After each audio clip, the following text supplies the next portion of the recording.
쌤 생각에는 이번에는 국어사야, 국어사. 솔직히 말해서 1학년 때 문법을 다 했고 정말 적은 범위임에도 불구하고 문법에서 좀 흔들린 사람들이라면 국어사는 아예 여러분이 안 했거든요. 그러니까 1학년 교육과정에서 국어사가 중세국어는 다루게끔 교과서에 박혀 있는데 아예 그걸 다루지도 않으셨기 때문에 국어사는 지금 현 고등학교 1학년보다도 여러분이 모르는 상태예요. 아예 모르는 상태잖아요. 그래서 문법에 좀 더 많은 비중을 실어야 될 것 같아요. 근데 범위가 방향만 좀 잡히면 쌤이 이거 쫙 이렇게 정리가 들어갈 텐데 지금 상황으로는 10분도 할 내용이 없거든요. 근데 학교에서의 내용을 좀 따라가기보다는 어쨌든지 한번 하고 색칠을 좀 전체적으로 하고 학교 필기 내용으로 좀 다루면 돼요. 근데 쌤은 진짜 문법 문제 봤을 때 인사는 하나도 어렵지 않다라고 생각했거든요. 그래서 문법은 진짜 다 맞췄을 거라고 생각했거든요. 서술형도 그렇고 문법만큼은 진짜 다 맞췄겠지라고 생각했는데 오히려 좀 문법이 흔들렸다라고 하면 그것은 좀 더 시간 투자를 하면 될 것 같다. 이수 문법 다 맞췄나? 문법 다 맞췄나? 문법 다 맞췄나? 문법이 어려웠나? 그래서 쌤 생각에는 문학은 하나도 걱정 안 해도 될 것 같다. 이름이 뭐지? 잘안 들려가지고. 호거리? 이수근이라고 했었다, 얘가. 호거리? 장동혁이. 동혁이. 그래, 동혁이. 정말 동혁이 이름 속에 호거리는 없는데. 너가 왜 이렇게 안 들렸을까? 그래서 쌤 생각에는 문학은 듣고 싶은 사람만 들어. 알았지? 진도 다르게 나갈게. 목요일이랑 일요일이랑 진도를 다르게 나가겠습니다. 그래서 쌤이 생각했을 때 지금 시험 대비해서 혼자 해도 충분하다라고 쌤은 생각하고 일요일날 수업이 반이 개설이 안 될 거라고 생각했거든. 왜냐면 이 정도로 하면 여러분이 충분히 혼자서 할 수 있겠다라는 생각이 들어서 그래서 진짜 미안한데 다음 주 일요일날 마라톤 대회를 신청을 해서 수업을 할 수가 없거든. 그러니까 난 진짜 이 수업을 우리가 목요일로 다 몰아서 할 수 있을 거라고 생각했어. 그러니까 그만큼 혼자서 해도 된다라는 판단이 좀 들었어. 근데 쌤이랑 같이 할 부분은 국어사라고 생각이 들거든. 그래서 국어사 부분을 진도를 좀 쫙 빼볼 테니까 그러면 이민호 쌤 이거를 좀 정확히 확인을 하고 싶었어. 이렇게만 되면 나의 방향은 다 잡혀. 이렇게는 좀 부담스럽잖아. 봐봐. 그러면 이민호 선생님은 국어사 들어가시는 거 아니야? 이민호 쌤도 국어사 파트 들어가는 거 아니야? 교과서에서 의문의 전공하신대.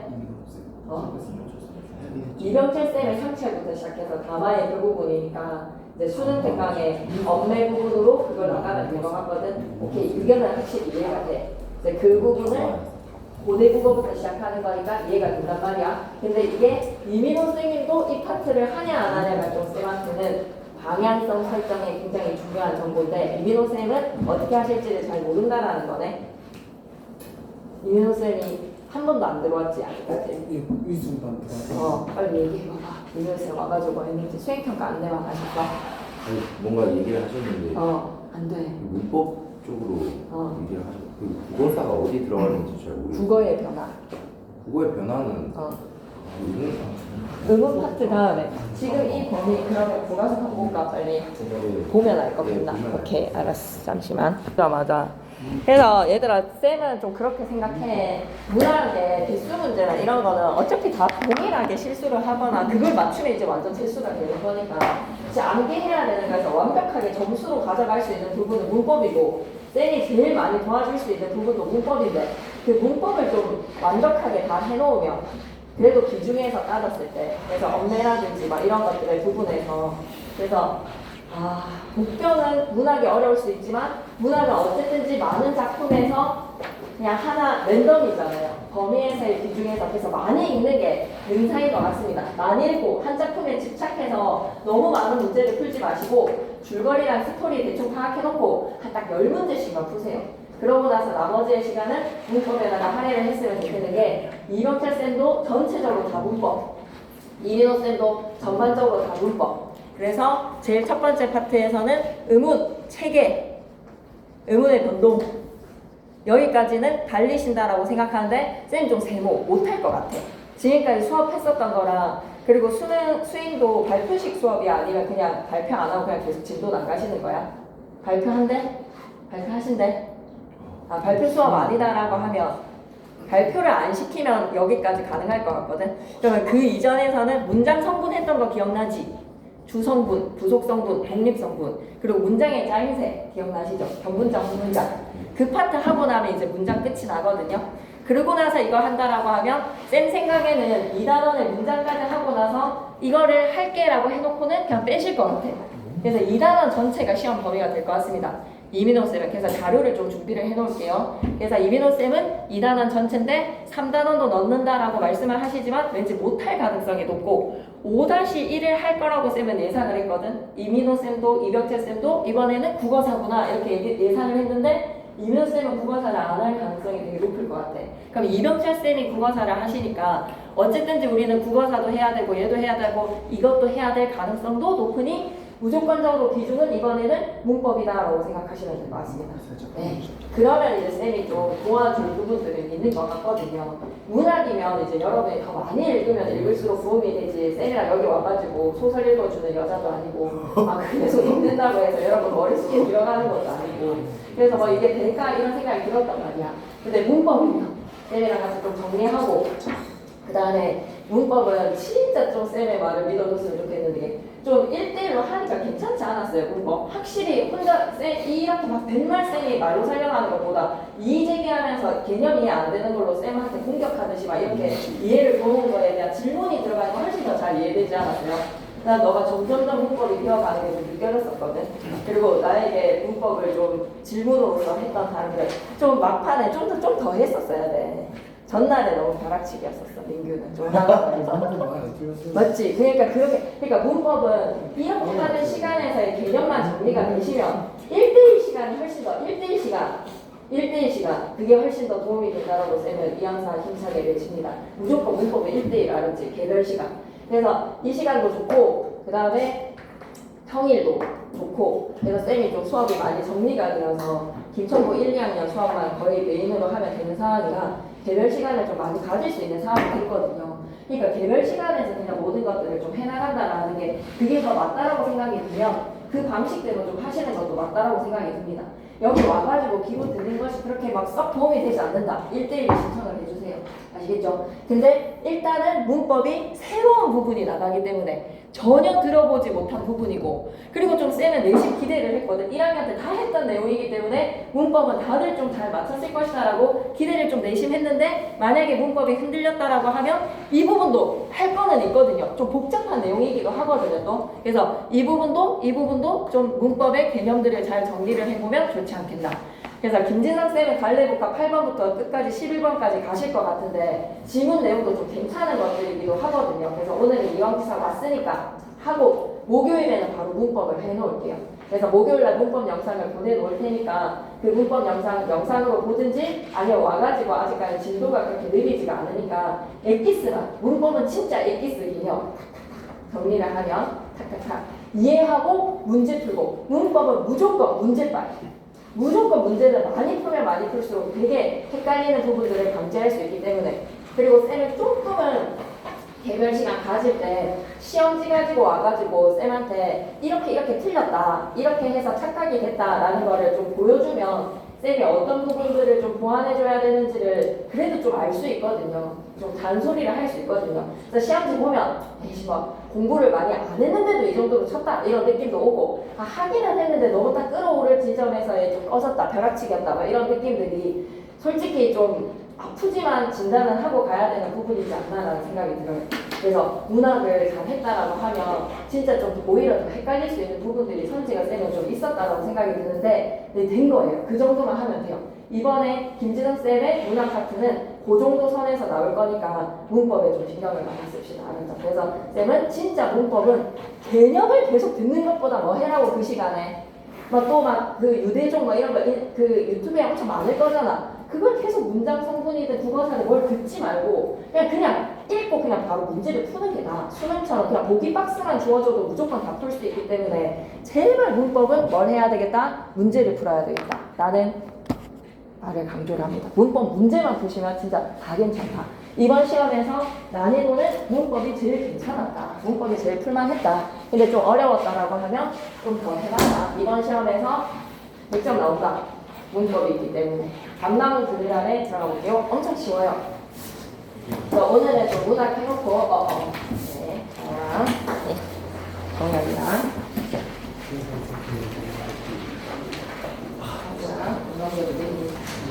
아니 미안한데 앞에 기말 대비라고 해야 되는데 중간 대비라고 해버렸네. 아 이렇게 이해하겠니?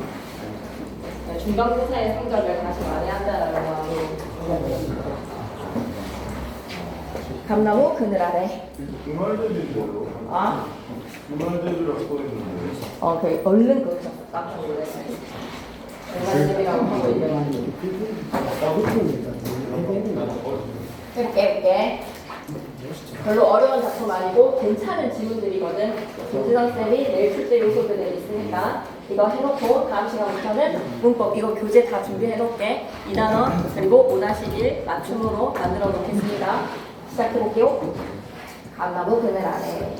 그다음에 감나무가 성장하는 모습을 통해서 시적하자의 자아 성찰의 시다라고 생각하시면 됩니다.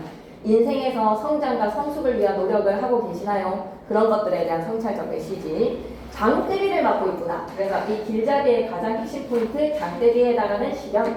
하지만 그 시련의 상황 속에서도 우리는 어떻게 붉게 익어가자. 붉게 익어가는 밑에다가는 성숙 한번 적어주세요. 익어가는 감을 보면서 이별의 기다림 속에서 얻게 되는 내면의 성숙입니다.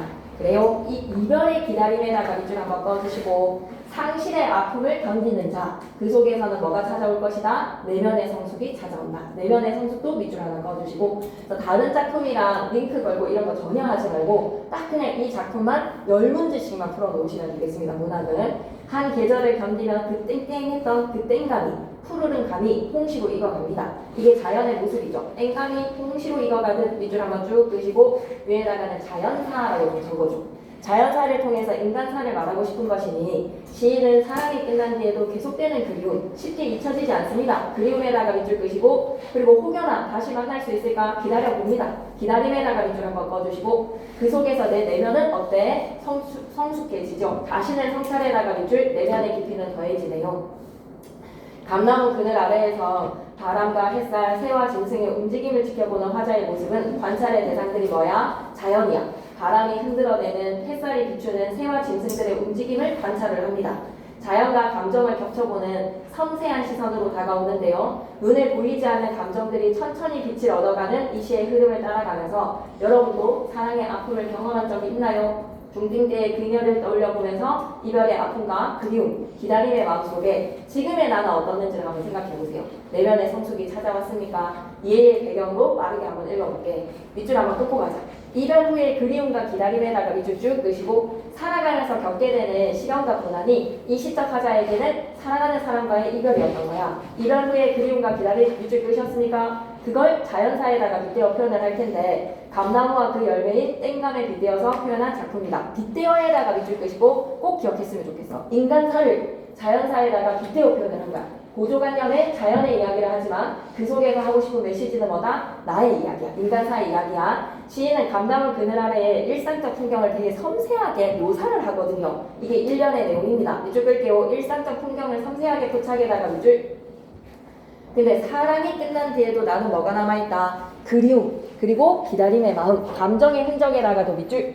특히 땡감이 홍시로 익어가는 이 자연의 과정도 밑줄 한번 넣어주시고 시간의 흐름인 요즘 어떤 중요한 메시지가 있었는데 나중에 마치고 나서 얘기할게. 어디 앉아서 여기 앉아도 되고 뭐 편한데 앉아라. 자연의 과정에다가 밑줄 한번 꺼주시고 이별의 아픔을 감내하면서 내면을 성숙시켜가는 삶의 모습과 겹쳐봅니다. 내면의 성숙에도 밑줄 한번 꺼주시고 여러분 감꽃이 져야지. 이 상실의 아픔, 꽃이 영원히 피지 않습니다. 감꽃이 져야지 열매를 맺는 거지요. 감꽃이 져야 감이 열리듯이 밑에다 다시 한 번만 더 자연사. 그러니까 영원한 사랑에서 내면의 성숙을 기대하지 마. 사랑의 꽃이 피었다면 그 사랑의 꽃이 져야지만 여러분에게는 내면의 결실의 성숙이 찾아옵니다. 사랑의 끝 밑줄 끄시고 오히려 마이너스라고 생각하지 마. 사랑의 끝이 삶을 깊게 만드는 계기야. 삶을 깊게 만드는 계기 밑에다가 뭐라고 적을 거야? 성숙. 반복되는 문장 구조, 감각적인 표현, 표현상의 특징이죠. 이런 것들은 당연히 운율을 형성해주고요. 아하, 좋다. 유추적 발상. 범주안에 손을 봐봐. 맨 첫 페이지. 유추적 발상에다 물결 표시, 감정의 깊이를 드러내주는 사정시. 이거 그냥 한번 보고 나면 작품을 완벽하게 이해가 된다라고 확신합니다. 감나무 잎새, 땡감, 그리고 형형의 빗불, 이런 감각적 이미지들, 이게 다 뭐를 나타내게? 밑줄기자. 이별 후의 감정에다가 밑줄 그리움이지.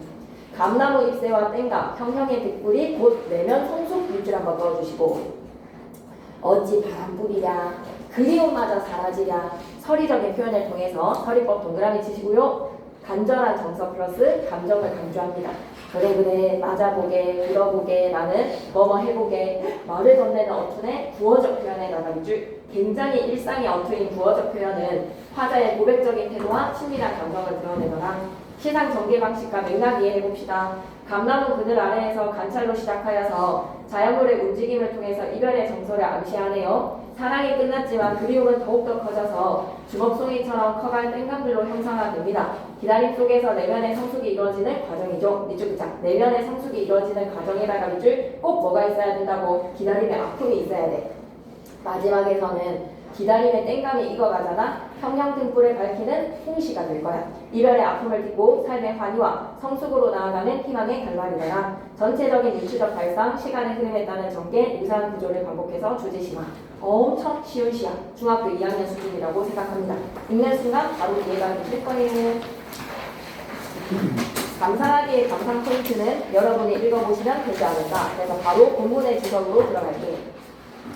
감나무 잎새를 흔드는 게 바람만 흔드는 게 아니야. 감나무 잎새에다가 동그라미 치시고 그 감나무의 모습이 곧 화자야. 화자가 동일시하는 대상에다가 밑줄 끄시고 이게 유추야. 자연의 감나무의 이야기를 하고 있지만 사실은 자신의 이야기를 하고 싶은 거지. 감나무 잎새에 동그라미 치셨으니까 밑에다가 체크 좀 해주세요. 감나무는 화자가 동일시하는 대상입니다. 감나무 얘기하지만 본인의 이야기예요. 그리고 뭐뭐할 뿐이라라는 뿐이라의 서리적인 표현을 통해서 감나무라는 나라는 존재가 흔들리는 건 뭐야? 심리적인 동요, 정서적 동요를 얘기하지. 밑줄 글자. 정서적 동요에다가 밑줄, 그걸 흔들림으로 형상화시킨 거야. 그게 바람만 나를 힘들게 하나? 아니야. 다른 것도 나를 힘들게 한단 말이야. 서리적 표현 한 번만 밑줄 그어주시고, 감나무를 흔들어내는 것은 바람뿐만 아니라 이 뜻이야. 다른 것도 많아. 감나무 잎새를 반짝이게 하는 것은 반짝이게에다가 밑줄 끄시고, 이것도 좀 플러스의 모습이잖아. 흔들어내는 것뿐만 아니라 반짝이게 하는 것도, 나에게 뭔가 희망을 주는 것도, 나에게 활력을 주는 것도 햇살뿐만은 아니라는 것이지. 뿐이랑 밑에다가는 서리. 그러면 똑같은 문장구조, 통사구조 반복됐네. 통사구조 반복에다가 밑줄 뭐라고 생각해야 돼? 대꾸. 그럼 나를 힘들게 하는 게 바람뿐만은 아니야. 나를 희망으로 가게 해주는 게 햇살뿐만은 아니야. 그만큼 나에게는 다른 요인들이 많다. 아까는요, 오색 딱따구리가 따닥따닥 찍고 갔는데 따닥따닥에다가 밑줄 한번 꺼주시고 음성상징어 바바바바바 이런 거 구어치지. 봐봐, 옆에다가 구어적 표현이라고도 좀 적어주겠니? 구어적 표현, 시방은 있잖아. 청설모가 나에게 쪼르르 타고 내려오잖아. 쪼르르라는 역시 음성상징어. 따닥따닥은 청각적인 이미지가 강하죠? 의성어. 쪼르르르르 청설모의 모습을 표현해주는 의태어입니다. 의태어도 좀 하나 체크해주시고, 아까는 오색 딱따구리였다면 시방은 이렇잖아 라는 아까랑 시방이라는 시간의 흐름 체크할 수 있겠습니까? 이런 선지 나왔을 때 우리가 본문 내용으로 돌아올 때 아까 부사잖아요, 그죠? 그리고 시방이라는 부사어를 통해서 시간의 흐름을 드러내준다라고 하면 끄덕끄덕. 품사도 한번 따져봤어. 시간의 흐름에다가 밑줄. 감나무를 흔드는 거는 바람뿐만이 아니야. 감나무를 빛나게 해주는 거는 햇살만이 아니야. 이번에는 누가 왔고요? 청설모고요. 아까는요, 오색 딱따구리고요. 그 다음 내용으로 들어갑니다. 사랑이 끝났기로서니 사랑이 끝났어. 끝났기에다가는 이별이라고 좀 적어줘. 그렇다고 해서 괜찮아? 미련 남지 않는 거야? 너무 막 마이너스의 만남이었다면 시원할 수도 있겠지. 근데 그렇지만은 또 안 한단 말이야. 엄청나게 막 괴롭히는 사람이랑 이별을 했어도 시원하지만은 않고 좀 생각이 났던 것 같아. 순간순간. 그리움에다가 동그라미 사라지랴라는 것은 사라진다 안 사라진다? 안 사라진다. 이쪽 이렇게 계속 아프다에다가 밑줄 그리움은 계속되는 거야. 그러면 1년에서 했었던 이야기는 완전 감나무의 이야기라서 자연사였거든. 그런데 2년에서는 시작하자가 이제 본색을 드러내네. 찐 메시지를 하고 싶은 것은 사랑 이야기인 거야. 사랑 끝났다고 해서 그리움이 사라지는 거 아니야. 그 그리움이 날로 자라나잖아. 그럼 뭘로 바뀌게? 주먹송이처럼 커가는 땡감의 모습. 땡감들에다가 동그라미 치시고, 땡감이라는 이별의 아픔이 이제 이 그리움이 점점 주먹송이처럼 익어간다. 그리움의 심화에다가 밑줄 한번 그어주시고, 감기 걸리는 거 아니야? 그냥 살짝 겁이 날라가네. 너무 춥게 해놓고 있으니. 그리움의 심화에다가 밑줄. 땡감은 그럼 뭐라고 생각하면 돼? 이별 후에 찾아온 그리움. 이 그리움이 점점 어떻게 된다고? 익어가는 에다가 밑줄. 홍시로 바꿔가자.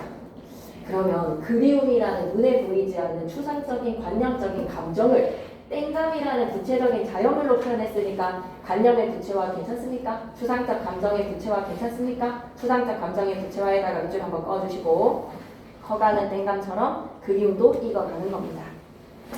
때로는요, 머리 위로 흰구름도 보이고요, 흰구름에다가 동그라미, 때로는 온종일 장대비도 한번 맞아보세요. 장대비에다가 동그라미. 이거는 우리가 살아가면서 마주하게 되는 뭐다? 밑줄 긋게. 성숙을 돕는 자연물에다가 밑줄 긋으시고, 내면의 성숙에서 친구들과의 술자리 해봤더니 아 이거 해소되지 않던데 뭐 여러 가지로 한번 해보라는 거야. 소개팅 또 다른 사랑으로 잊어본다던데 뭐 해보라는 거지. 흰구름과 장대비 한번 맞아봐라. 흰구름도 머리에 이어봐라. 밑줄 긋자. 내면 성숙 과정에서 만나는 것들에다가 밑줄 맞아보게. 무슨 문장이지? 문장의 종류로 따져본다면 뭐뭐 해보게 라고 권유하는 거는 뭐야? 약간 명령적인 거지. 청유하는 겁니다. 밑줄 긋게요. 말을 건네는 방식에다가 밑줄 긋으시고 권하는 거야. 약간 종용하는 거지. 흰구름도 맞아보고 장대비도 맞아보는 거 살아가는 데 있어서 꼭 좀 해봐야 되는 것들이야 라는 것으로 나의 내면의 성숙을 도와주는 밑줄 한번 꺼줄게. 땡감과의 친밀감에다가 밑줄. 이별까지 나눈 마당에 이별까지 한번 해봤는데 기다림이라는 것이 웬 것이라만 웬에다가 동그라미 치시고요. 시적 호용인데 설명 안 하고 넘어가시면 그러려니 하셔도 될 것 같습니다. 근데 요런 거를 조금 막판에 쌤이 좀 해주면 좋겠다라는 생각이 들었어요. 쌤한테 약간 필기를 뭐 이런 거 설명하셨어요 라고 좀 보여주시면 쌤이 좀 선지 보면서 이런 것들은 좀 수업 시간에 얘기하셨을 것 같은데 라는 생각들이 좀 든 게 있거든요. 그래서 문학만큼은 쌤이 문법은 진짜 그냥 정석대로 하면 다 맞출 수 있거든요 어차피. 근데 문학만큼은 여러분이 수업 시간에 이런 거 얘기하셨어요 라고 하면 충분히 좀 반영할 수 있지 않겠나 라는 거에서 맞춤법에서는 우엔입니다. 우엔. 웬만해서는 할 때나 왠지에서의 웬 빼고는 전부 다 우애라고 생각하시면 돼요. 여러분 왠지에서의 웬 빼고는요 있을 수가 없어요. 얘는 알았죠? 전부 다 뭐라고 생각하면 된다? 웬수야, 웬일이니, 웬떡이니 할 때 전부 다 왜. 그리고 Y에서의 왠지, 왜인지의 줄임말일 때만 Y만 왜라고 생각하시면 됩니다. 그럼 여기에서는 웬 것이라면 이라고 했을 때 왜인 것이냐면 이라는 Y의 의미로 해석이 될 수도 있고요. 아니면 그냥 시적 허용에서의 웬이 될 수도 있으니 시적 허용이라고 적어주시고 수업 시간 좀 확인해주세요. 뭐라고 설명하고 넘어가시는지. 진도 나갔습니까?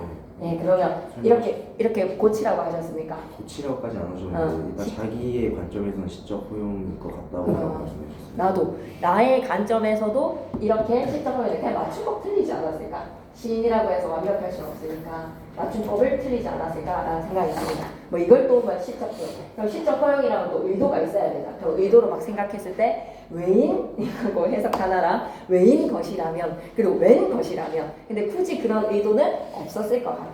그래서 시적 허용이라고만 적고 가면 될 것 같아. 기다림은 웬 것이냐만. 그래서 우리 문학은 있잖아. 문법 하고 난 후에 학교 진도 나가고 나서 쌤이 이거 뭐라고 설명하셨어요? 라고 물어볼 수 있는 상황이 좀 되면 그때 한꺼번에 달려도 좋지 않겠나라는 생각도 들었어요. 이별 뒤에도 그리워하고 있다. 기다림이 웬 것이야? 라고 한다면 그리워하고 있다면 감나무 그늘에 평상을 놓아보고 평상에다가 네모박스 그 구체적인 공간이잖아. 평상이라는 되게 사실적 공간이잖아. 성찰의 공간에다가 밑줄 그래 밤이면 잠을 뒤척여서 그래 봐봐 이런 거 말을 건네면 돼요. 아까 뭐라고 그랬지? 옆에다 구어적 표현이라고 좀 적어줄까? 그래 하고 어깨 고개가 끄덕끄덕. 밤이면 잠을 뒤척여서 산이 우는 소리도 들어보고 산이 우는 소리에다가 밑줄 이거 한꺼번에 좀 묶었으면 좋겠어. 흰구름 머리에 이어봐봐. 장대비 좀 맞아봐봐. 그리고 산이 우는 소리 좀 들어봐봐 라는 거에서 내면의 성숙을 돕는 이런 것들을 해보면 새벽이면 퍼뜩 깨어나서 계곡물 물소리도 한번 들어봐봐. 번호 매길 때 흰구름에다 번호 1, 장대리에다 번호 2, 산이 오는 소리 번호 3, 계곡물 소리 번호 4. 내면의 성숙을 위해서 네가 지금 아프다면, 이별 때문에 힘들다면 이거 한번 해봐라 라는 꿀팁 주는 거예요. 챙겨가세요 하고 챙겨주는 거지. 이별을 해본 선배님이 말이야. 그 기다림은 있잖아. 날로 익을 거야. 익으니 옆에다가는 심화라고 좀 적어줘. 날로 내면의 성숙이 이루어지는 거 심화야. 서론까지 익어서는 내면 성숙의 과정에다가 밑줄 저 짙푸른 감들 짙푸른 밑에다가는 초반의 모습이지. 푸르른 모습이야. 색채 이미지의 변화 꼭 체크해야 될 것 같지 않니? 짙푸른에다가 동그라미. 근데 마침내 형형 등불을 밝힐 것이다. 형형 등불 밑에다가는 붉은색의 이미지잖아. 붉은이라고 적자. 푸른색에서 붉은색이라는 색채 이미지의 변화가 곧 뭐를? 내적 성숙을 의미한다. 그리고 불을 밝혀낸다는 것은 희망이다. 더 좋은 여자 만나는 거예요. 세상은 어찌 환하지 않으냐 서리적인 표현. 하늘은 어찌 부시지 않으냐라는 것으로 세상으로 눈을 돌리네요. 하늘로 눈을 돌리네요. 외부 세계로 확장에다가 밑줄. 그래서 더 멋진 남자 되는 겁니다. 긍정적 전망에다가 밑줄. 세상은 삐리리 않으냐, 하늘은 삐리리 않으냐. 서리적인 표현으로 홍시가 된 감을 통해서 나는 내면의 성숙을 이루어내었다. 자연사를 통해서 인간사를 이야기하는 시들 정말 많거든요. 이연기의 낙하부터 해서. 근데 김진성 쌤은 그런 작업 전혀 안 하시니까 이 시만 그냥 딱 잘 이해해 놓으시고 바로 달려있는 문제만 딱 풀어주시면 완벽할 것 같습니다. 그래서 한 3번 정도만 딱 읽으면 되지 않을까? 문제를 많이 풀기보다는 읽고 나서 한 3개씩, 4개씩. 그래서 안 까먹고 있는 게 좋기 때문에 확실히 문학은 좀 몰아서 하는 것도 나쁘지 않겠다라는 생각이 들었어요. 달래는 자유시작 서정시 끄덕끄덕 성격의 밑줄 하나 찍고 갈게. 성찰적에다가 밑줄 끄시고 상징적에다가 밑줄 끄시고 철저하게 비유법 사용되었습니다. 상징이란 비유로 유추해보세요. 자연물의 이야기를 통해서 인간사의 깨달은 내면적 성숙을 얘기합니다. 이별 후에 기다림과 그리움의 마음으로 아파한다면 아파하지 마세요. 아픈 게 당연한 것이고 그를 통해서 여러분은 성숙해지는 것이에요. 특징들을 밑줄 끄자. 1인칭 화자에다가 밑줄 끄시고 나 있었나? 근데 나라는 사람은 드러나지 않았는데 나라는 사람은 작품 표면에 드러나진 않았지만 약간 인생 선배님이신 것 같아. 그래 라고 봐봐봐 라고 우리에게 말을 건네는 어투를 통해서 이별의 내면의 성숙을 할 수 있는 이 내면의 성숙을 이룰 수 있는 요소 4가지를 권해주셨어. 그지? 꿀팁을 줬단 말이야. 내면 독백 형식에다가 밑줄 끄시고 이 말 하고 싶었어. 감정을 드러내주는 시어줄이 줄을 이루지 않아. 그리고 내가 아프다라는 이야기가 아니야. 이별한 후배한테 해주고 싶은 이야기야. 밑줄 끌게. 직접 표출에다가는 X 자연과 사물에 대한 섬세한 관찰에다가 밑줄. 바람을 느껴봐봐. 계곡의 물소리를 느껴봐봐. 사물에 대한 섬세한 관찰에다가 밑줄 쭉 끄시고 해본 사람이 조언해주는 시인 거예요. 해본 사람이 이렇게 하면 내면의 성숙이 온다라는 것을 알려주는 시인 거예요. 감나무 그늘에다가 밑줄 끄시고 평상이죠. 감나무 그늘이라는 평상이라는 공간은 지극히 일상적 공간이거든요. 되게 대단한 히말라야 산의 꼭대기에 가봐라 이런 거 아니거든요. 일상 공간에다가 동그라미 치시고 누구나 할 수 있는 것을 통해 주제의식은 뭐다? 아픈 뒤에는 내면의 성숙. 그리고 이별 이후에 그리움과 기다림 점차 깊어지는 겁니다. 점차 깊어에다가 밑줄 심화라는 키워드 내면의 성숙이 찾아오고요. 땡감이라는 푸른색의 이미지가 홍시라는 붉은색의 이미지의 색채 변화를 통해 자연의 변화 과정에다가 밑줄 끄시고 그것은 바로 성장과 감정의 승화다. 뭐뭐일 뿐이랴 뭐뭐하랴 라는 서리적인 표현은 화자에게 의미를 강조 서리법에다가 밑줄 은유를 형성 그리고 봐봐봐봐 그래 뭐뭐 해봐봐 이건 지극히 일상적 시어거든. 일상적 시어에다가 밑줄 쌤을 뭐라고도 바꾼다. 구어체라고 바꿀 거야. 그럼 구어체를 알면 문어체를 알아야지 구어체랑 문어체가 반대가 되니까 선제에서 낚시질 당하지 않겠지요. 구어체 반대는 뭐다? 문어체. 그래 어투라고 해서 처음 써보는 건데 쓰는 거지. 구어체의 반대말 문어체 적어가겠습니다. 노파심이에요. 그런데 일상적 시어는 진짜 두드러지는 특징이라서 이거는 좀 알아놨으면 좋겠어. 구어체, 문어체 상반되는 표현이니까 계속 깊고 하자의 감정이 친근하고 진솔하게 전달돼. 맞아. 차여본 사람이라서 이 사람이 해주는 말에 나도 좀 수긍이 되는 것 같아. 그리고 당장 평상에서 바람 소리랑 계곡의 물소리랑 들어보고 싶은 거야. 산울음에다가 밑줄, 물소리 밑줄 끄시고 청각적 심상이고요. 그리고 시각적 심상에다가 밑줄, 계절의 흐름에 따른 심리적 성장의 맥락, 시 전체는 화자의 성찰과 사유, 정서적 흐름에 따라 전개가 되고요. 정서적인 정서에서 마지막에 결말은 뭐야? 해피엔딩인 거야. 더 좋은 세상을 만날 수 있다는 거야. 내면적인 성숙에서 더 좋은 여자 만난다라는 희망의 결말입니다. 유사한 통사구조의 반복을 통해서 주제 부각하고요. 추상적인 감정과 정서를 시각적으로 형성화시켜서 독자가 공감할 수 있게. 그리고 마지막 밑줄기자 말을 건네는 형식. 그래 봐봐봐 뭐뭐 해보게. 꼭 기억했으면 좋겠는 거는 말을 건네는 형식으로 우리한테 권하고 있다는 걸 기억해줬으면 좋겠어. 내면 성찰과 깨달음에다가 밑줄. 이 말도 너무 좋은데 나랑 같이 자신의 깨달음을 공유해보는 거예요. 챙겨가세요. 이별의 아픔을 떨쳐내는 방식 하면서 좀 챙겨주는. 아니 요새 좀 광고들 진짜 많잖아. 거기에서 꼭 하는 멘트들이 챙겨가라고 하는 게 그게 너무 웃긴 거야. 파리피플들이라고 하잖아. 근데 그 인플루언서들이 막 하면서 요거는 또 챙겨가시고 막 이렇게 꿀팁 같은 거 있잖아. 이러면서 챙겨가고 너무 웃겨가지고. 이별 선배님 메시지. 장대비를 맞으면서 땡감은 붉게 익어간다. 괜찮아. 그래서 이 시는 좀 나의 주제 요소들이 있는 시야. 그 다음에 넘어가서 소목인데요. 소목화가 쫙 퍼져가는 것처럼 번짐이라고 얘기하죠. 뭐가 퍼져나가는 건가? 번개를 허물하다. 이거죠. 차이가 없는 세상에다가 이걸 그래서 번져나가는 것을 통해 이쪽이다. 경계가 없는 평화로운 삶에다가 밑줄 그시고 위아더 월드입니다. 한지에 먹이 묻으면 붓으로 그려지면 쫙 번져나가듯이 번져에다가 밑줄 그시고 장성남 시인은요 이 번짐에서 주목을 했네요. 이게 시상 창작의 계기입니다. 번짐에 주목을 해서 던지고 싶은 메시지는 내가 번져서 너는 나, 나는 너. 네가 번져서 나에게 오는 결국 우리는 뭐다? 밑줄이다. 차이가 없는 존재에다가 밑줄. 편견을 가지지 말자. 차별하지 말자. 번짐은 너무 좋은 키워드지 않니? 조화에다가 동그라미. 번짐을 통해서 만물은 하나가 될 수 있어. 밑줄자. 하나의 세계로 기결해다가 밑줄. 차이가 없는 세상에다가 밑줄. 물론 좋은 메시지. 이 작품은 모든 경계와 차이가 사라지는 좋다. 경계와 차이에다가 밑줄. 이걸 허물자는 거야. 평화 밑줄, 아름 밑줄. 자연계와 인간계 세계를 교차하면서 그려내는데요. 그 세상의 가장 높은 자리에 있는 것은 사랑이 될 것이고 그 아래에서 마치는 인간의 세상과 자연의 섭리가 서로 섞여서 밑줄 긋고 가자. 서로 섞여에다가 밑줄. 자연계랑 인간계도 서로 조화를 이룬다는 거야. 서로 섞여지는 것이다. 이거 체크 좀 하고 갈까요? 인간의 세상, 오두막의 세상과 자연의 섭리의 나비의 모습이 서로가 하나가 되는 하나가 되기에 이른다. 봄에서 시작해서 계절의 흐름, 여름, 가을, 죽음의 계절이 거쳐서 다시 봄으로 맞춰지는 이쪽이다. 다시 봄으로에다가 밑줄. 봄에서 시작해서 봄으로 끝나는 시의 구조.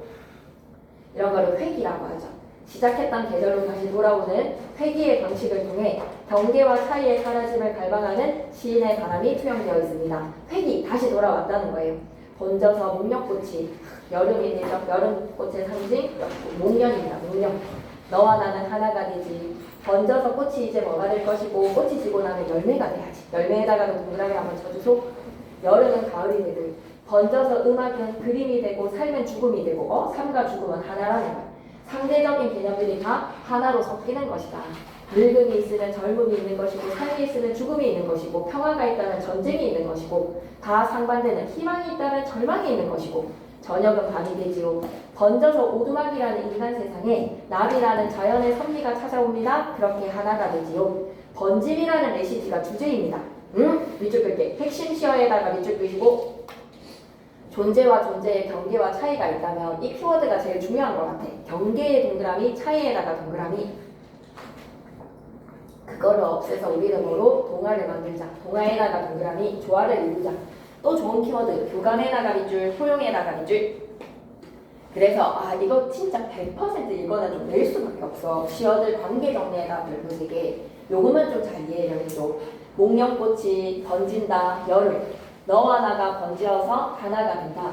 꽃이 지고 나면 열매를 맺고 여름이 번지면 가을이 되고 음악이 번져서 그림이 되고 다른 예술인 것 같아? 아니야. 음악과 그림은 하나의 예술이라는 것이지. 삶과 죽음이 죽음과 삶을 만들어내고 저녁이 무엇이 될 것이다? 밤이 될 것이다. 그래서 목련이 여름으로 너와 나는 너는 나가 되고 나는 너가 되고 꽃은 열매가 되고 여름은 가을이 되고 음악은 그림이 되고 삶과 죽음은 죽음 삶이 되고 저녁은 밤이 되고 대리적 관계의 시어들이 곧 뭐가 된다는 거야? 서로가 하나가 된다는 거야. 얘네들이 다 번짐의 과정을 거쳐서 하나가 되는 조화의 모습을 기억해 주세요. 괜찮습니까? 넘어갈게요.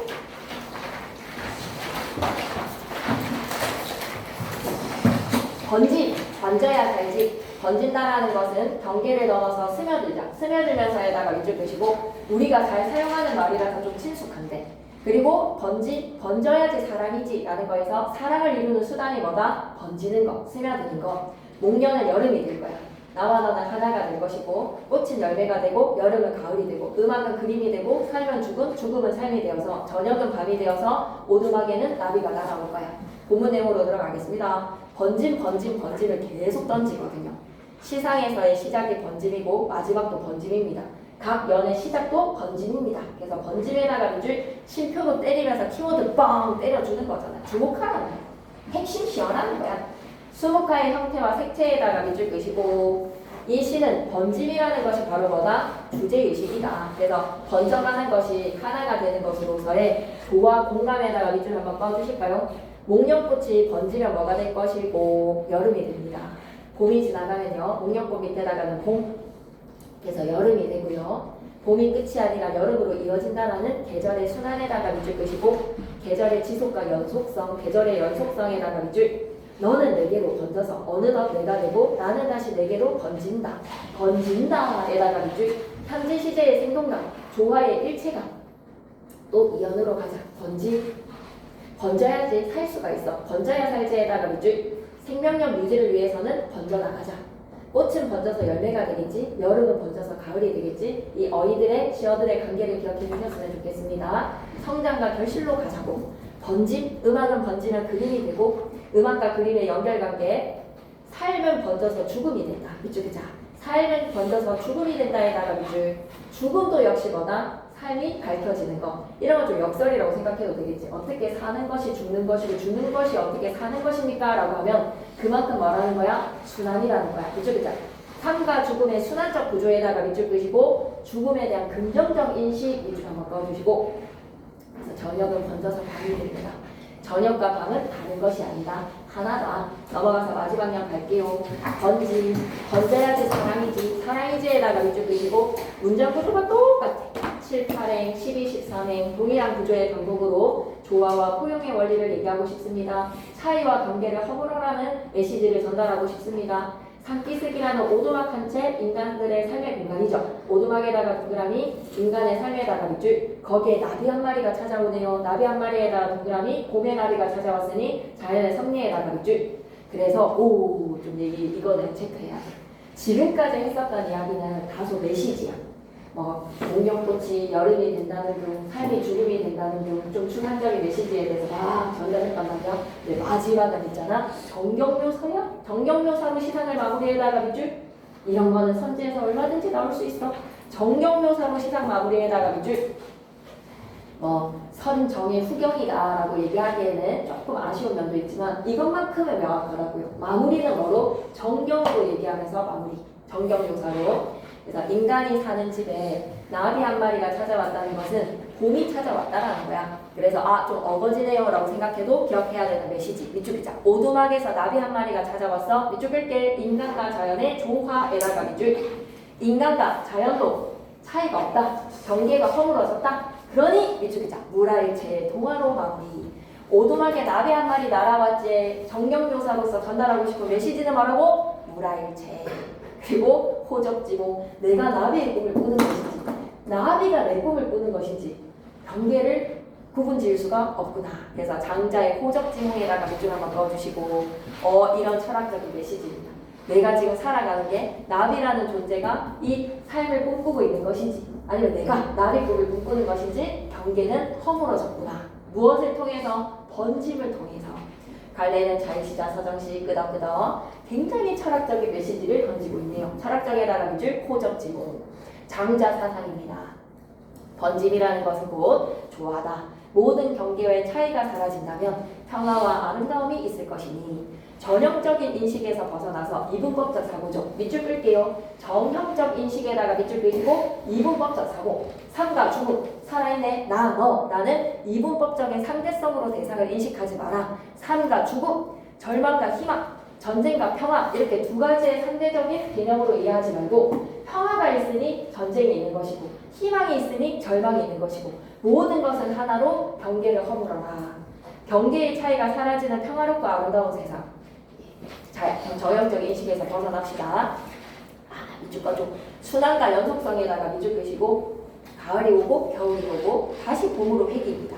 연속적 순환적에다가 미줄 한번 꺼주시고 그리고 우리 모든 존재에게 다 어때? 긴밀한 관계라는 거. 갑자기 좀 많이 더 소중하게 느껴지는데 우리가 서로가 서로를 뭐라고? 긴밀한 관계에다가 밑줄 매우 소중히 여기고 있어. 대상과의 합일에다가 밑줄 한번 꺼주시고 나비가 나를 찾아왔네. 내가 나비인지 나비가 나인지 구분을 못하겠어. 인칭대명사에다가 밑줄 그시고 시적하자 표면에 드러났습니다. 나 너. 너는 나가 되고 나는 너가 되고 상징적 시어에다가 밑줄 철학적 메시지를 던지고 있네요. 역설적인 관점 어디에서 두드러지지? 삶이 죽음이다 라는 거는 정말 역설적인데 하지만 그 속에 통찰을 읽으셔야 됩니다. 현재 시제에다가 밑줄 한번 꺼주시고 시어의 반복을 통해서 시상이 자연스럽게 연결이 된다. 번짐이라는 반복, 은유를 형성을 하는 같은 문장 구조를 반복해서 다양한 번짐의 양상을 보여주고 서로 영향을 주고받는 이 말 표현 좋다. 동존의 관계, 종화의 관계, 우리는 하나의 동화의 관계 이런 것들 좀 기억해줘. 문제 바로 풀어볼 수 있겠지? 안 까먹고 있는 게 좋은 것 같아. 안 까먹고 문항을 좀 슬슬슬슬 좀 해놓고 문법 좀 계속 평상시 하루에 문법 문제 5문제 빨리 자료 만들어서 빨리 전달을 할 테니까 평일에 찾아갈 수 있게 만들어 놓을 테니까 하루에 5문제. 그럼 계속 조금만 더 할게요. 알았죠? 그것까지는 좀 하면 이왕 내려온 김에 좀 열심히 생각하면 쌤의 목표는 하단이었는데 여러분의 표정을 보니 하단은 못할 것 같네요. 하지만 창의용의 한수 연애 중요하거든요. 수필입니다.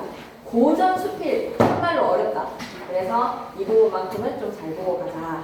푸른바다 같은 마음으로 자연을 유람을 합니다. 도를 실천하는 노인의 이야기. 그래서 여행을 통해서 마음의 즐거움을 얻는 창의옹 하면 옹자가 이제 늙은이 옹자거든요. 준영옹 이렇게 부르는. 그래서 그 삶에 대한 예찬이다. 예찬에 나가는 줄 고전 수필이 어렵습니다. 제 이태준의 하단도 어렵습니다. 그래서 수필에서는 어휘를 좀 잘 체크를 하셔야 되기 때문에 해석을 잘 하실 수 있어야 됩니다. 세상에 길이 없는 것은 아니지요. 다만 그 길을 끝까지 가려는 이가 드물뿐이죠. 왜 이렇게 화나니? 뭘 하나를 끝까지를 좀 가봐야 되는데 창의용은 눈에 보이는 자연을 통해서 눈에 보이지 않는 정신의 길을 걷습니다에다가 산을 오르고 물길을 거슬러 다니면서 좁은 세상에서 트인 마음을 구하는 사람 그는 이 창의용을 우리는 뭐라고? 방랑자라고 생각하지만 단순한 방랑자에다가 구도자야. 도를 추구하면서 살아가는 구도자에다가 이 여정을 통해서 참된 선비의 모습이 무엇인지 살아있는 지혜가 무엇인지 강희천의 글쓰기는 깨닫는단 말이야. 그래서 이 글의 제목 원제는 이렇습니다. 기창해옹 유산사에다가 밑줄 쭉 그시고 이게 무슨 뜻이냐면 창해옹이라는 인물이 말이야. 창해옹에다가 동그라미 산수를 유람하셔. 산수 유람에다가 밑줄. 근데 그 속에서 뭐를 참된 일리를 탐색에다가 밑줄 한번 꺼주시고 그래서 갈래의 성격은 뭐다? 기록하는 성격에서의 설이 아니라 기입니다. 있으니까요. 남다른 기상과 도동한 정신을 지닌 창의옹을 만나게 됩니다. 글쓴이가 예찬하는 인물은 누구다? 창의옹. 글쓴이의 삶을 예찬하는 게 아니라 자기의 삶이 아니라 창의옹이라는 이 늙은이의 삶을 말이야. 그가 산수를 유람하는 이유는 피크닉이 아니야. 단순한 풍요에다가 X하시고요. 안목의 확장에다가 밑줄, 정신의 자유에다가 밑줄. 창의옹은 세상의 이치를 허황한 말이 아닌 체험을 통해서 깨닫고자 해. 체험을 통해 깨닫고자 해다가 밑줄. 글쓴이 역시 그와의 대화를 통해서 속세 이익에 집착하거나 허상에 사로잡힌 이들의 한계를 비판을 하게 된다. 이쪽 있자. 허상에 사로잡힌 이들의 한계를 비판에다가 밑줄. 속세 이익에 집착에다가 밑줄. 속세 이익에 집착하면서 허상이라는 가치에 막 집착하는 사람들의 한계에 대해 글쓴이가 누구와의 대화를 통해서 창의옹 선배님과의 대화를 통해서 깨달아. 그래서 이런 대상들을 비판을 해.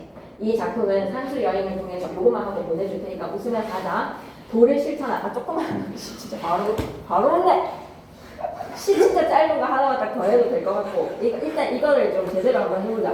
창의용의 삶을 예찬하면서 진정한 즐거움이란 여러분 밑줄 끄세요. 진정한 즐거움에다가 밑줄 끄시고 마음 성찰에서 옵니다.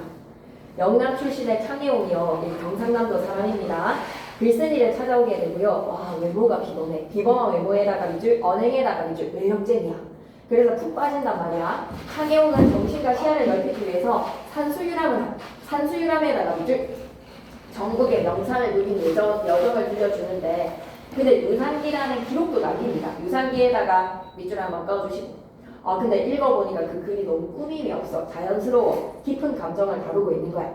글쓰는 처음에 창의홍을 고고한 사람쯤으로 오해를 했지만 고고한 사람에다가 밑줄 끄시고 이게 꼭 오해라는 걸 기억했으면 좋겠어. 본문에서 고고한 사람이라고 생각하는 것은 인식이 바뀝니다. 그냥 지잘난 맛에 저렇게 사는 사람이지라는 것으로 고고하다가 좋은 칭찬이기는 하거든요. 근데 여기에서 고고하다는 건 뭐야? 잘난 척하는 높은 줄 아는 그런 선비라고 생각을 했는데 들여다볼수록 삶의 태도와 철학을 접하자 이 사람은 찐인 거야. 창의홍은 백두산을 여행하고 돌아와서 또다시 글쓴이를 찾아와 여정을 이야기하면서 호량이 사라진다. 호량이 사라진다에다가 이런 게 이제 더 비범함에 대한 이야기잖아요. 그죠? 네, 계속 소통할 수 있는 대상이 아닙니다. 한 번 스치는 인연인데 찐으로 감명을 받는 거죠. 결국 글쓰기는 창의홍이 자연 속에서 도를 실천하는 인물이구나. 밑줄이다. 자연 속에서 도를 실천하는 인물에다가 밑줄. 그냥 단순한 고고한 선비가 아니라 이분은 어떤 사람인 거야? 도인인 거야. 구도자에서의 도인이구나라는 것을 깨닫게 되고 경이롭게 예찬을 하는 겁니다. 인물 정리로 갈게요. 창의홍이라 이름도 멋있다. 푸른 바다 같은 노인. 푸를 창자, 넓은 푸른 바다다. 유람하여서 정신의 안목을 넓히고자 하는 인물, 구도자, 도를 추구하는 사람, 새 속에는 얽매이지 않고 도를 실천하는 사람, 산수 속에서 즐거움을 추구하는 사람, 글쓴이에게 깨달음을 주는 대상. 글쓴이는 어떤 사람이에요? 고고한 인물로 오해에다가 밑줄 끄시고 근데 그 사람과의 대화를 통해서 이는 바로 도인이구나라는 것을 깨닫게 됩니다. 밑줄 끌게 작품의 사상적 변화의 주체에다가 밑줄 끄시고 작품의 메시지에 대해서 글쓴이가 생각이 달라지기 때문에 주제도 달라진다고 생각하셔야 돼요. 오케이? 넘어갑니다. 인내서가 이거 조금 읽는 순간 좀 잘 이해를 해야 되는데 고전 수필은 어렵습니다. 좀 제대로 읽어볼게요.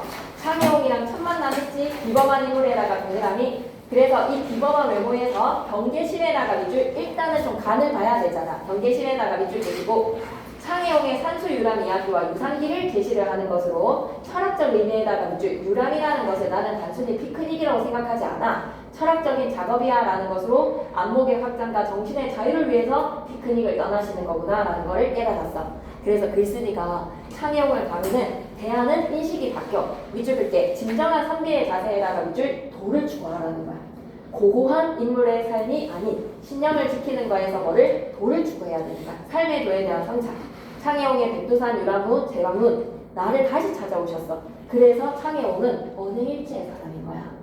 창의홍의 삶의 신천성 확인에다가 밑줄 말한 대로 진짜 행하는 사람이라는 거에서 더 멋있어. 그러면서 이 사람은 어때? 사라진다. 한라국으로 가네요. 어디로 가셨을까? 이제 백두산 찍었으면 이제 어디 가야 돼? 한라산으로 가셨을 것이다. 경외함을 강조하면서 처음 부분, 중간 부분, 끝 부분 세 부분으로 나눠야 돼. 그 사람의 인상을 서술해주네. 인상 서술에다가 밑줄 끄시고 그래서 무상기라는 글을 통해서 인식이 어떻게 바뀌나? 글을 통해서 바뀝니다. 인식의 변화에다가 밑줄. 그래서 백두산에 다녀와서 다시 나를 찾아왔어.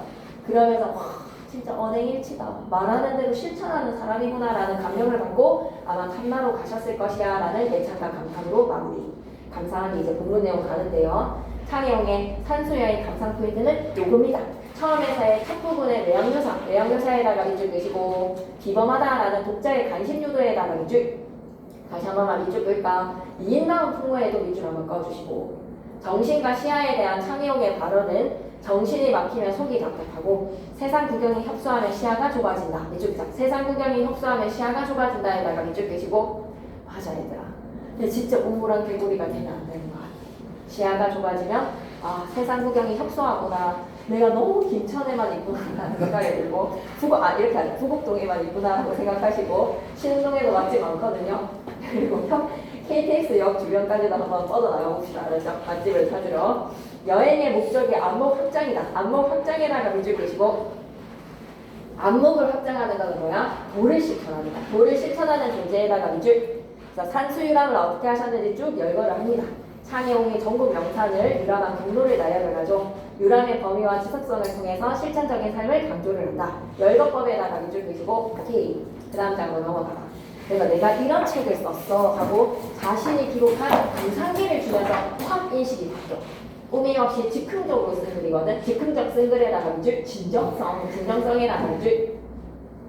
그래서 그림까지 삽입되어 있으니 그림이 삽입에다가 위주, 자기가 어떤 걸 봤는지 그림까지 산수의 맥락과 감성을 입체적으로 전달을 합니다.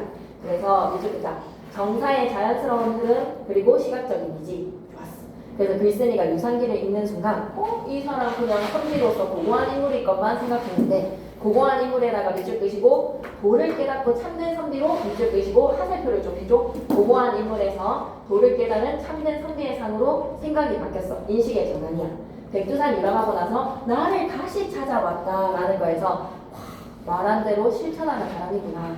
밑줄 끄자. 삶의 지속성에다가 밑줄, 실천을 의지에다가 밑줄. 그래서 일관된 모습, 밑줄 끄자. 일관된 태도에다가 밑줄 끄시고 감동이지. 그래서 탐나 사람의 전원이 제주도 사람이 이렇게 얘기했습니다. 한라산까지 창의홍이 오셨다. 전설처럼 이루어지는 창의홍의 삶에 대해서 아니 솔직히 이 시기에서 탐나고 가기 쉬웠겠나? 그렇지는 않았겠지, 그지? 그래서 대단하시다라는 마무리 보는 겁니다. 창의홍이 성은 정이요, 이름은 정남이다. 영남 사람이다. 되게 구체적인 인물인 것처럼 얘기를 해주네. 사실성을 높여주네. 옹이 먼 영남으로부터 와서 남성에 있는 나를 방문을 하셨어. 나를 방문하였다에다가 밑줄 끄시고 천만날이야. 그래서 창의홍의 이름의 명칭도 기억해줘. 푸른 바다 같은 마음에다가 밑줄. 그리고 창의홍의 출신과 이름을 밝혔습니다. 자, 비범한 2인당 외모 갈게요. 이마가 넓어. 콧날이 오똑해. 양미간이 시원스럽게 넓고 의간은 크고 헐렁하고 지금의 세상 사람들의 복장이 아닌 옷차림이야. 지금 세상의 복장이 아니었다에다가 밑줄 끄시고 비범한 암시. 나는 서둘러서 뜰로 내려가 맞아들여 절을 하고 난 후에 모시고 앉아서 온갖 더불어 이야기를 나누어 봤는데 기이한 풍경이 강렬하게 막 냄새가 풍겨. 기이한 풍경이 강렬하게 풍겼고에다가 밑줄. 사람 만나봤을 때 이 사람의 기가 좀 압도적이란 말이야. 또 기세도 당당해. 기세 당당에다가 밑줄, 자신감에다가 밑줄. 이런 사람 한 번도 만나본 적이 없어서 인물에 대해서 이 글쓴이의 주관적인 평가 밑줄 끄자. 강희천의 주관적 평가에다가 밑줄 끄시고 요거 하나 별표 치고 가면 안 될까요? 외향에 대해서만 얘기한 거 아닙니다. 자신감에 차 있는 사람이다. 풍정이 강렬했다라는 것은 주관적인 인상이야. 내면의 기상에다가 밑줄. 외향뿐만 아니라 내면에서 풍기는 에너지도 대단했다라는 첫인상. 내면의 첫인상 대단했다. 사람이 살아가면서 활개를 치고 다니는 것은 정신이고 사물과 접하는 것은 눈일세, 감각의 이미지의 안목을 얘기하는 거겠지. 정신과 눈이 세상 구경을 하는 데 있어서는 반드시 있어야 된다는 거야. 치매 오면 세상을 본다라고 해서 안목이 넓어지는 게 아닙니다. 시각에 장애가 온다라고 하면 돌아다닌다라고 해서 안목이 길러지는 것도 아니라는 거야. 한마디로 내가 통찰을 하기 위해서는 뭐가 있어야 된다? 정신과 눈이 있어야 된다는 거야. 밑줄이자. 정신과 눈에다가 밑줄 끄시고 한마디로 내면의 정신과 외부로 받아들일 수 있는 감각의 이미지 이 두 가지가 있어야 된다. 밑줄이자. 내면과 외부 경험의 조화에다가 밑줄. 내면과 외부 경험의 조화에다가 밑줄. 그 정신이 막히면 속이 답답하고 세상 구경하는 것이 협소하면 진짜 와닿는 것 같아. 밑줄이자. 세상 구경하는 것이 협소하면 시야가 좁아지지에다가 밑줄. 그래서 정신과 세상 구경 둘 다 협소하잖아. 그럼 이제 끝이야. 사람의 기운이 크게 펼치지도 못하는 법일세. 그러니 여행의 목적에다가 동그라미, 정신 수양에다가 밑줄.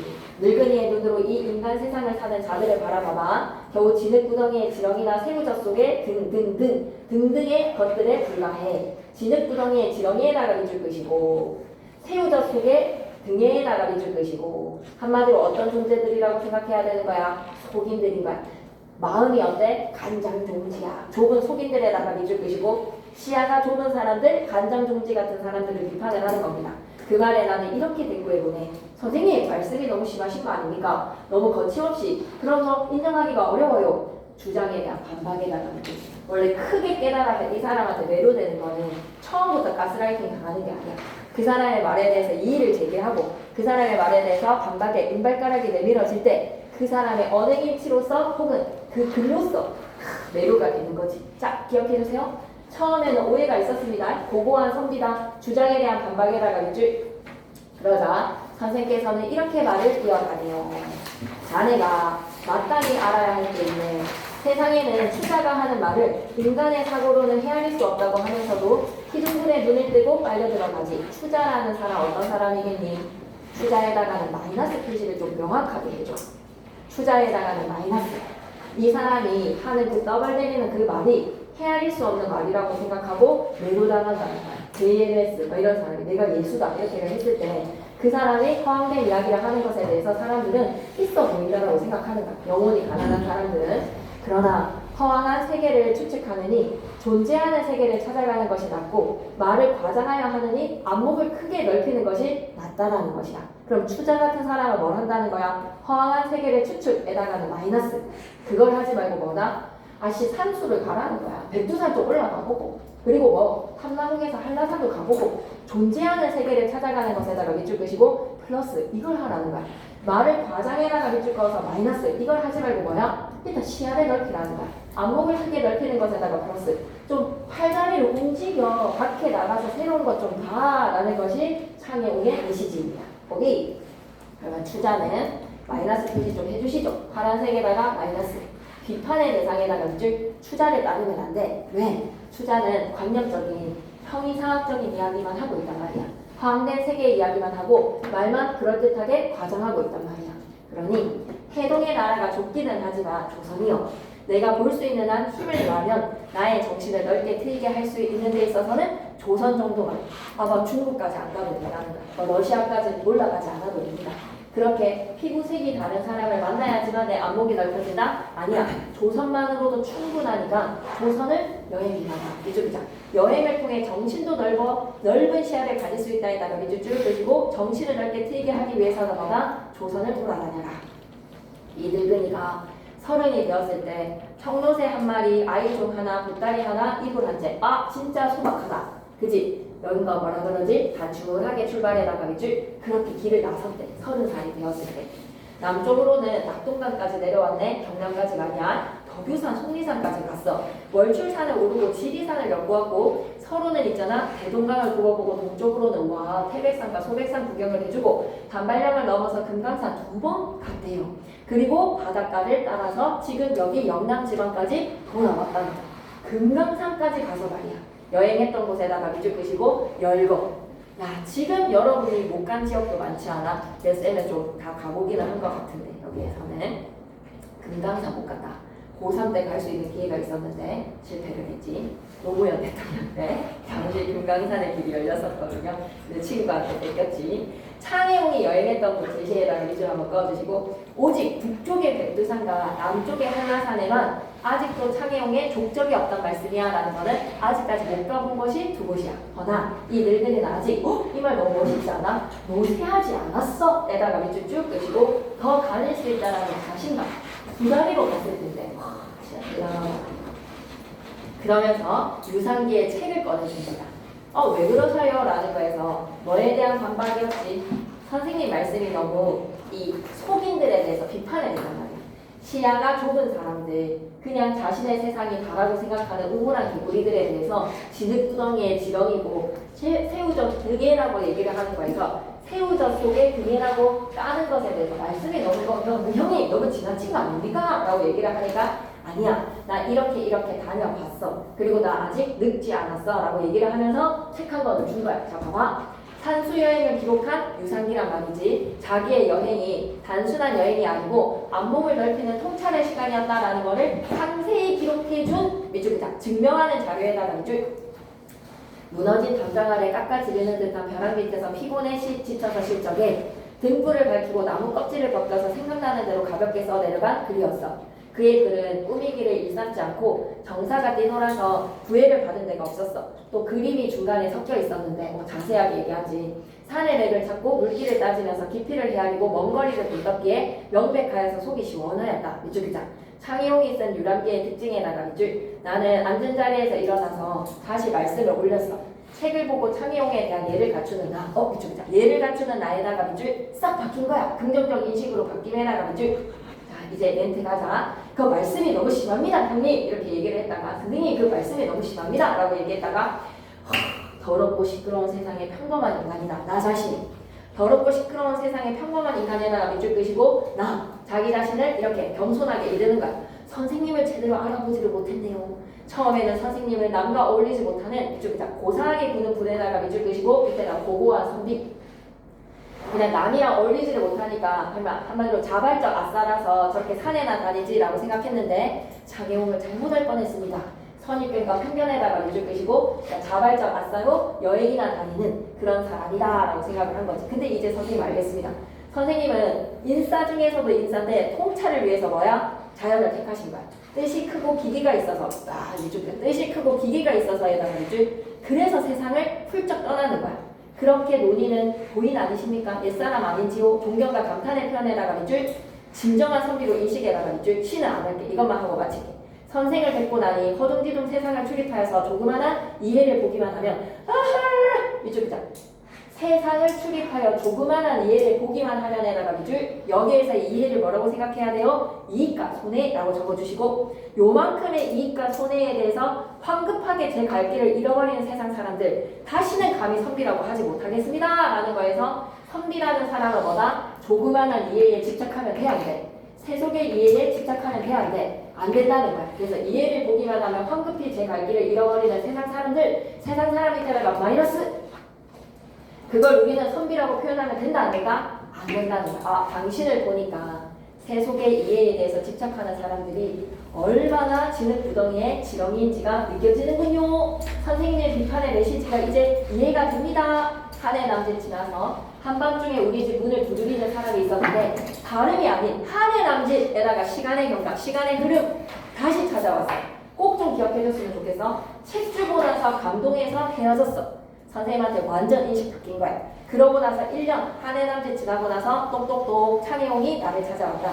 백두산에서 오는 길이라고 말이야.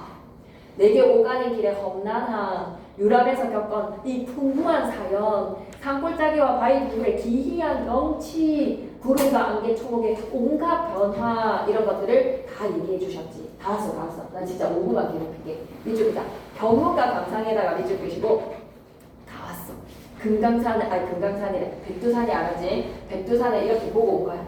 촛불심지 몇 개를 찾으러 갈 때 흥미진진하게 쉬지 않고 이야기를 한 거야. 백두산 유람의 이야기를 이렇게 재밌게 새벽이 되어서 잠에서 깨어나 보니까 어머나! 이쪽이다. 창혜홍은 벌써 보이지 않았다에다가 밑줄 이렇게 여운 있게 떠나야 되는 거야. 종적을 알 수가 없었다. 헤어진 거지. 오호라. 그럼 여기서부터는 이제 뭐야? 내가 평가하는 거야. 인물에 대한 평가, 깨달음입니다. 먼 옛날에 열려고 장자 같은 무리는 입이 닳고 혀가 타도록 돌을 지닌 자를 칭찬했지만 허공을 가르고 깊은 어둠 속에 들어가서 텅 빈 세계를 찾아서 소유하는 자에 불과하였다.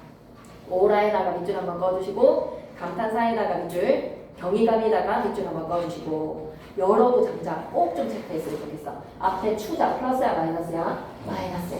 허황되게 떠들어대는 사람이 말만 관념적인 메시지만 떠들어대는 사람 마이너스. 그리고 여러부에다가 마이너스, 장자에다가 마이너스. 이런 철학의 메시지를 하는 사람은 실천력이 없어. 이건 세상에 대한 안목이 없는 사람이야. 이런 무리들 있잖아. 입만 막 떠들어대는 거야. 입이 닳고 혀가 타도록 돌을 지닌 자를 칭찬을 했지만 허공을 가르고 깊은 어둠 속에 들어가서 텅 빈 세계를 찾아서 소유하는 자에 불과하다. 밑줄이다. 텅 빈 세계를 찾아 소유하는 자에다가 밑줄 끄시고 그냥 머리만 있다 시원하다라고 생각하시면 됩니다.